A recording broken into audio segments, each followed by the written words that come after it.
visa. Top entrée express ya Canada dans la super café Jérémy Yangoyo et zongeli masolo na ndenge ya moto ya defwate. Na $10 ya pomba. Au petit pe ozui numéro ya immigration canadien. Na ba preuve ya participation pour na recrutement ya musala kokamwa. Ndeko nzela ya Canada et comme facile na ndenge kosakana te. Entrée express pe visa ya musala awa kaka kobosa na pete. Visa ya étude na 4 mois ya pamba. Osilisi ba démarche nyonso pe. Ok kotanga na ba centre ya formation professionnelle canadien nyonso na facilité ya kosakana te na cyber café Jérémy. Ba spécialiste na masolo ya ba visa ya travail pe visa ya étude oyo bazalaka permanent kuna na Canada. Otuninga ibikamwa yangoyo $5 ya pamba yaka kobanda pré-enregistrement na yo. Remplissage ya formulaire pe capture ya photo 50/50 na vitesse et bezali pe moko ya ba critère ya makasi oyo esalaka ete batu bakokana koganye de loterie kitoko. Cyber Café Jérémy abengi sibino bobeta de loterie na prix ya bite kuteku. Yo célibataire na $5 ya pamba. Couple 15 000 francs. Bongo famille mobimba na $10 oyo. Et Zouami na numéro 34 ya avenue Boulevard Lumumba na 10e rue, quartier industriel, commune limitée, référence na côté ya siège ya parti. Ce journal vous est offert par Cyber Café Jérémy.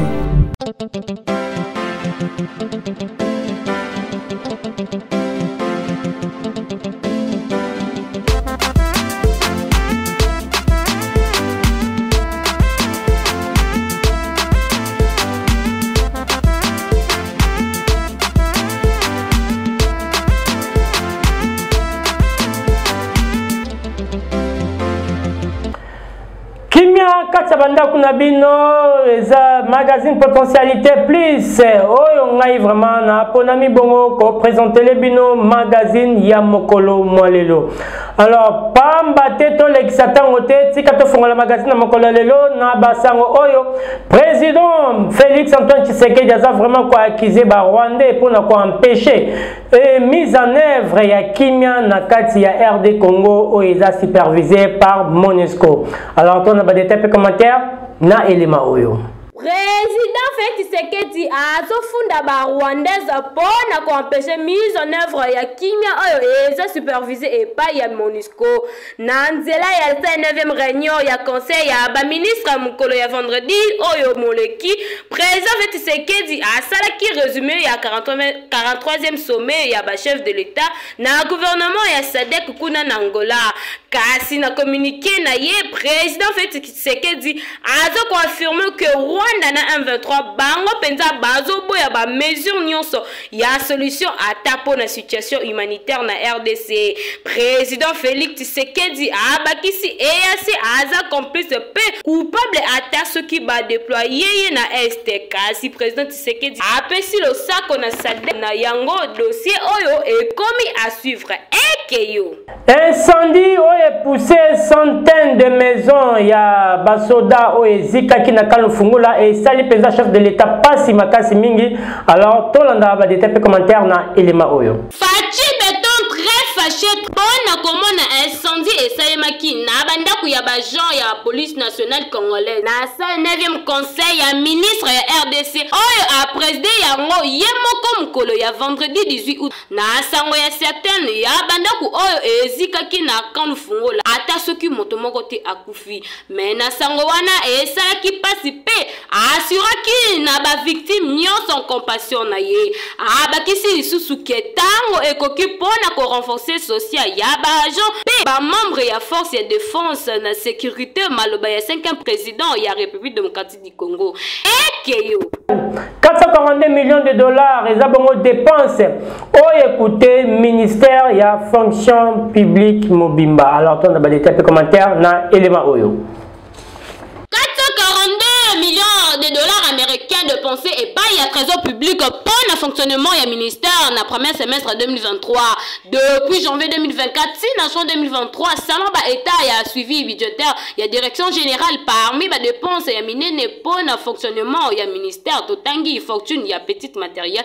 Pour 183 milliards 244 millions 532 128 francs. Totangi, il sous frais secret, il y a recherche, front spécial, il y a intervention, prime, gratification, il y a indemnité, Nami Soussoundé et Sali 442 millions de dollars. Vraiment dossier est commis à suivre. Modernisation en marche vraiment avec Fachi Béton. Tu as des tapés commentaires dans l'élément Oyo.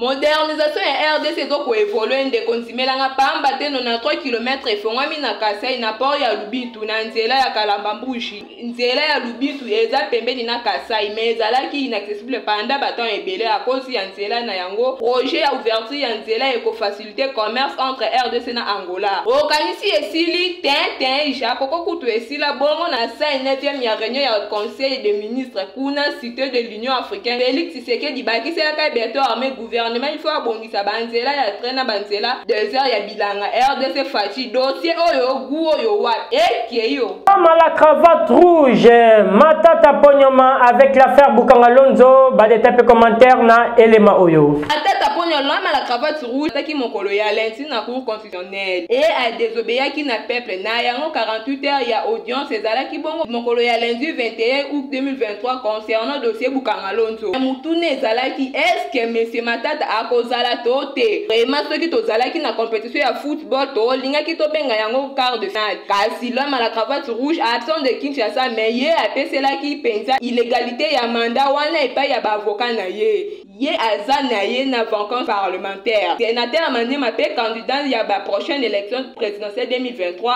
ami kosi lisusu bloqué epai ya ba électeur pas moyen ya koya na Kinshasa na yango dossier Bangalonzo est commis à suivre et keyo 15 bateaux de pêche et Rosalabongo en provisionner bientôt là pour la RD Congo. Alors, bah, détail dans l'élément Oyo. Bientôt, RDC Azo Yamba 15 bateaux de pêche. Nanzela ya réunion ya conseil ya ba ministre ya économie nationale. Vital Kamere a la kisaki programme ya pêche na élevage Oyo eza ko pevu. Ko yamba 15 bateaux de pêche plan Oyo eza destiné à favoriser ofukisama ya production ya ba misala ya pêche industrielle. Diversification ya économie nationale. Raison mususu eza pona kokokisa ya ofulikisami ya produits alimentaires. Dossier Oyo est commis à suivre. Ekeyo. Pombundwe eza pont ezoko relié Kasai na Katanga mais pont à chaque fois bazoko bongisa à chaque fois pe ezoko koya. Tout le monde ba détail pe commentaire na élément Oyo. Pombondwe oyo ezo relié Katanga na Kasai eza lisusu réhabilité il y a de cela 3 jours. Mais eza construit depuis époque coloniale kasi depuis mokolo ya 20 août 2023 ba province ya Lualaba ya o Katanga na espace ya Grand Kasai et komaki na circulation ya makasi. Mais uti kokata na lisusu likambu ya Pombondwe oyo epesi pasi makasi. Likambu oyo uti na nzela ya bobebisami ya ba infrastructure conseil ya ministre provincial ya ba infrastructure ya Odlomami Raphaël Yoko. Vraiment kokambo ebongaki kalaté mais ebebi lisusu oyo toyebite to benga yango surcharge to pe kindoki mais na 2019 pont oyo ebukanaki lisusu yango dossier ya Pombondwe ekomi à suivre ekeyo. Justice populaire kuna na Bukavu sur une jeune fille à 17 ans et sali pasi bande koto na ba détail commentaire na élément Oyo.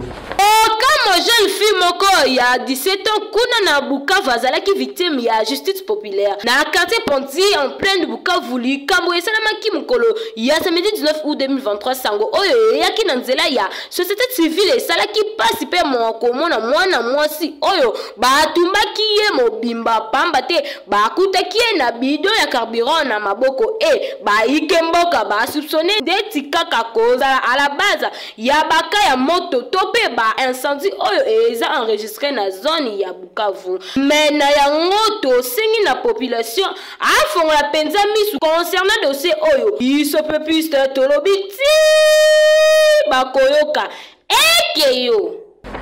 Plus qu'une actualité ya mokolo lelo ezani ntono ba détail pe commentaire na élément Oyo. Recouvrement ya ba vinette pona na mituka nyonso na ba moto na etondo nyonso ya Kinshasa.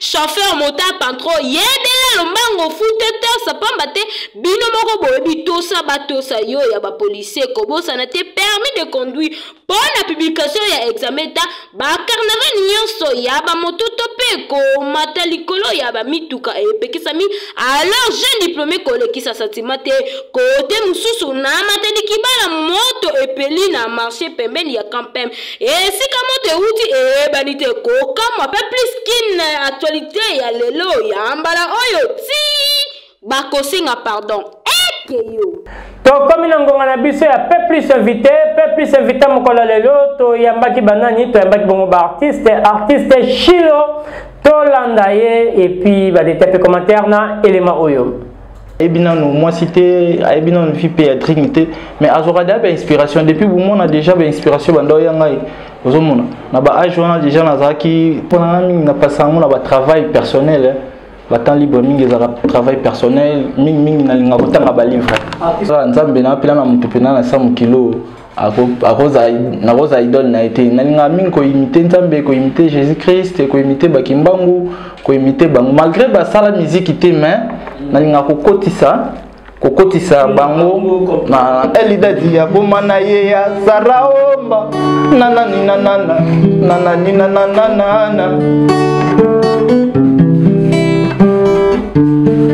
mbisi na mai ngana konyo bule noki na belestoma bandeko heya kobomanga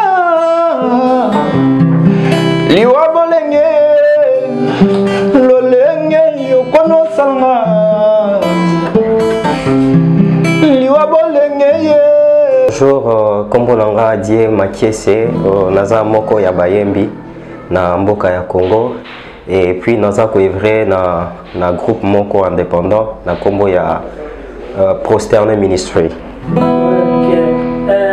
Papa die mentor na nani idole nanga pendeza pasteur Atoms, je salue de très loin.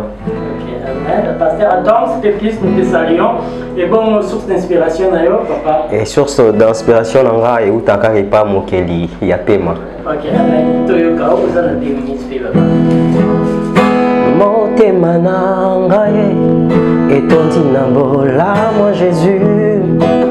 C'est qu'elle est nanga oyebi. Autant d'isinga avec ferme assurance que je ne peux manquer les mots pour te louer.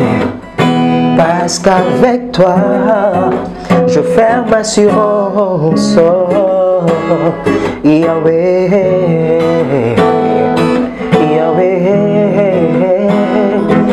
Yahweh. Jusqu'ici, tu ne cesses de m'instruire, comble de ton bienfait. C'est ainsi que je tiens mon âme. Loue le Seigneur, Yahweh, Yahweh, Yahweh.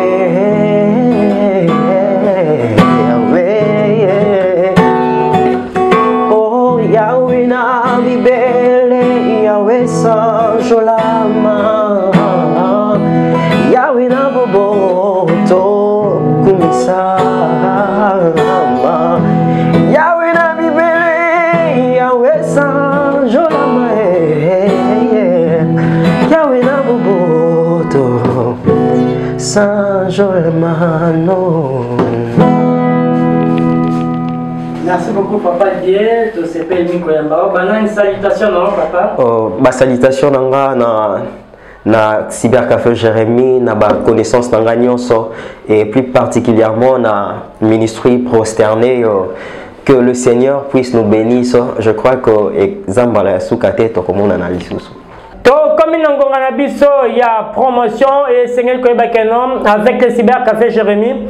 Tozo qu'on continue toujours ça la pré-enregistrement et pourquoi pas recrutement il y a des travailleurs dans le Canada. Alors pour le pré-enregistrement, Tozo quand on a déjà des photos, Tozo qu'on remplir déjà des formulaires, Tozo qu'on crée déjà des adresses email, afin qu'on permettre biso Tozo mois avant c'est dans le site il y a États-Unis dans le mois d'octobre. Alors pré-enregistrement ça qu'on permettre biso to perfectionner des musala na biso, pré-enregistrement ça qu'on permettre biso Tozo temps qu'on corriger des photos, pré-enregistrement ça qu'on permettre biso Tozo temps il y a ko landela penza ba détails non surtout sur information Tozo qu'on fournir pambate ba information ba fournir na participation à DV za un impact makasi pour na ba ko délivrer au visa et c'est ba mêmes informations qu'on fournit tant au beta DV et ça la paie ba mêmes informations oyo toko appliquer formulaire DS 260 il y a ba gagnant il y a DV il y a États-Unis. Alors président café Jérémy Tosuki kaka na pré-enregistrement DV États-Unis où ils sont déjà opérationnels. Nous allons travailler de lundi à dimanche. Les dimanches, nous sommes ouverts à partir de 12h jusqu'à 18h pour les familles. Et alors, le cybercafé Jérémy a formulé grandement la porte le dimanche. Au koki koya pena libota na yo toko kangabino photo et puis toko sala bino musala le lenge le longo bani parce qu'il y aura toute une équipe complète là ce dimanche pour na koyamba bino et puis pour na servir bino. Le cybercafé Jérémy et c'est limité qu'à Kanate. Cybercafé Jérémy est au Kendeti na niveau il y a procédure il y a voyage pour le Canada, tozan un service il y a recrutement pour l'emploi. Recrutement et emploi nous allons permettre simplement à cybercafé Jérémy ko banda ko la recherche en sala na niveau ya Canada vu qu'il y a province il y a New Brunswick pays à formule ba porte nae pour na koyamba batunyon surtout bazo ko luka musala na niveau international. Nous avions aussi le guichet d'emploi, tous appels à Batala, Montréal, plateforme surtout simplement pour nous permettre de retrouver Moussala facilement à partir il y a internet et puis sur les sites officiels du gouvernement du Canada. Pambaté avec le système de l'emploi au niveau international, il y a maintenant beaucoup des arnaques, il y a maintenant beaucoup des histoires qui se font sur les réseaux sociaux pour décrocher un contrat de travail à partir des réseaux sociaux. Pour décrocher, avoir une offre d'emploi au niveau du Canada, ce n'est pas à partir du Facebook, bien à partir du WhatsApp. Et puis les entreprises canadiennes, bien les gouvernements canadiens ne contactent pas par WhatsApp, ne contactent pas par Facebook. Si vous voyez une personne qui vous appelle par un numéro qui commence avec +1 qui dit que non c'est l'immigration canadienne, Azobengo peut-être à partir il y a WhatsApp, c'est déjà faux parce que les IRCC ou les CIC ne contactent jamais les individus par les réseaux sociaux. Alors pour que déjà l'IRCC puisse vous contacter, il y a d'abord beaucoup de mécanismes, il y a d'abord beaucoup de principes qui vont faire que l'IRCC puisse vous contacter. Alors il faut vraiment faire attention quand vous voyez une personne qui vous contacte par un numéro qui est +1 et puis vous demande d'envoyer de l'argent à partir de MoneyGram, Western Union. Il faut faire attention parce que les paiements gouvernementaux ou bien des services du gouvernement canadien ne se fait pas par le Western Union ou bien MoneyGram. Alors le cybercafé Jérémy se met placé sur la 10e rue Petit Boulevard pour vous recevoir en face et puis essayer d'en discuter puis essayer de voir ce qu'on peut faire. Pour les New Brunswick, vraiment il y a beaucoup de recrutements officiels du gouvernement du Canada. Vous aviez déjà votre test de français, vous aviez l'évaluation des diplômes d'études ou bien l'équivalence canadienne. Vous seriez les bienvenus au cybercafé Jérémy parce que nous savions comment vous orienter avec les documents que vous aviez en main. Aussi longtemps les autres personnes ne comprennent pas l'importance de ces documents-là, c'est un document qui peut vous servir dans plusieurs opportunités. Alors les cybercafés Jérémy sont là, nous acceptons tout le monde à bras ouverts. Si vous avez vos documents, vous avez votre EDE, que ce soit du Québec, que ce soit du CAS, que ce soit de West, que ce soit de l'Université de Toronto, les cybercafés Jérémy est là pour vous recevoir. Vous avez déjà un niveau de dossier qui a déjà avancé au niveau d'immigration, vous avez déjà déposer les empreintes, il ne faut pas vous décourager, retournez chez les cybercafés Jérémy et puis on va voir ce que nous pouvions faire afin que nous puissions aller de l'avant et puis réaliser tous nos rêves. Parce que nous tous ici, on rêve tous d'aller aux États-Unis, on rêve tous d'aller au Canada. Alors le Cybercafé Jérémy ouvre grandement ses portes. Alors il faut déjà en profiter. Merci et puis plein de bonnes choses à vous. Alors les détails et les commentaires dans cet élément ici.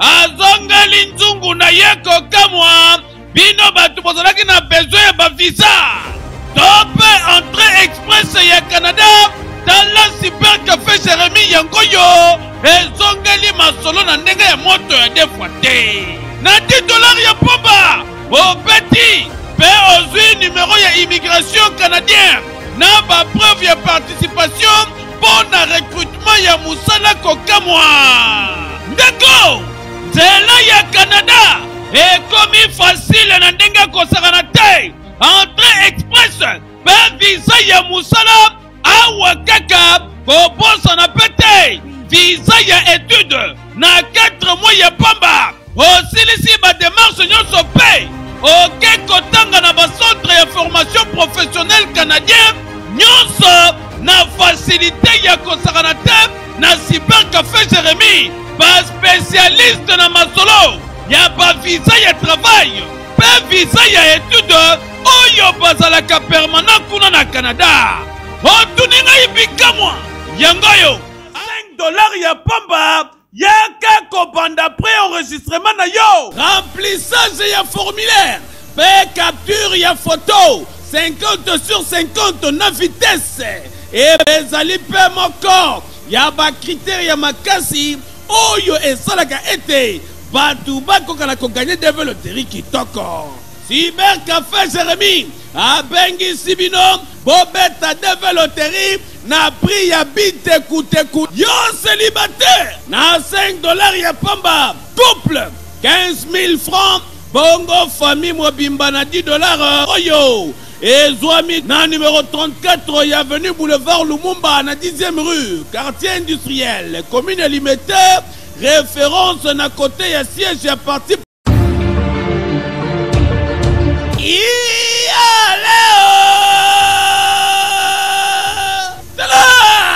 mutu oyo asolola na gouvernement américain poite TV loterie ekokana kokota awa na république démocratique du Congo poite bakongolais na bakongolaise bakokana kokende to pe koimmigre na ba États-Unis d'Amérique yeyo Cybercafé Jérémy les jegs au chaos ya masolo ya ba voyage awa na république démocratique du Congo Bona deve loterie oyo ezali kopetama Jérémy atalisi bino bosolo yango yo spécial immigration na mboka ya États-Unis pré-enregistrement ya deve loterie 2025 na mboka ya États-Unis Cybercafé Jérémy abengisi bino kobanda le 1er juillet 2023 oyo na $5 ya pamba Yaka kobanda pré-enregistrement na yo remplissage ya formulaire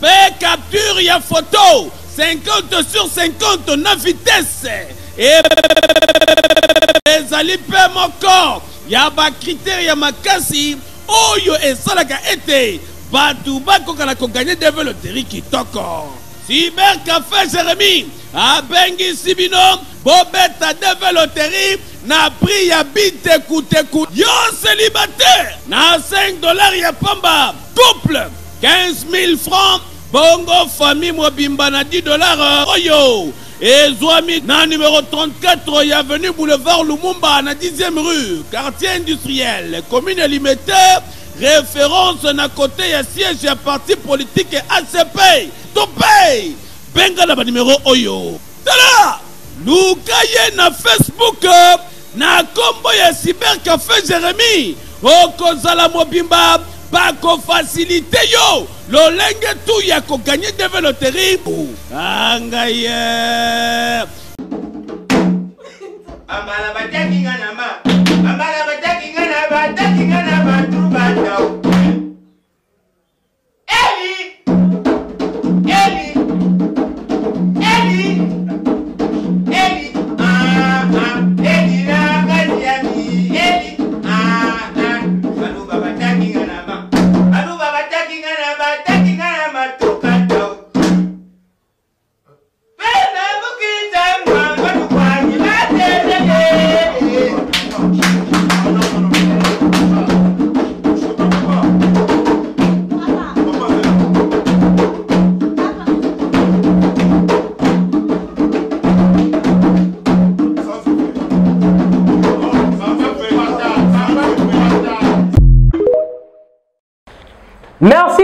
balandi ya magazine potentialité plus ya mokolo malelelo oyo ngai Jérémy Kabeyande nazaki na présentation bongo tika na remercier kolo Yesu Christ Masia et puis na remercier équipe technique production ya Cyber Café Jérémy na magazine potentialité plus pambate na ko remercier pe Jenny Makambu azalaki na prise de vie et puis monsieur Anel azalaki na réalisation et puis doléance oyo assista ki ngai particulièrement na magazine ya mokolo malelo. Alors tika ete kimia nzambe ezala na ba ndaku ya moko na moko na biso. Bye.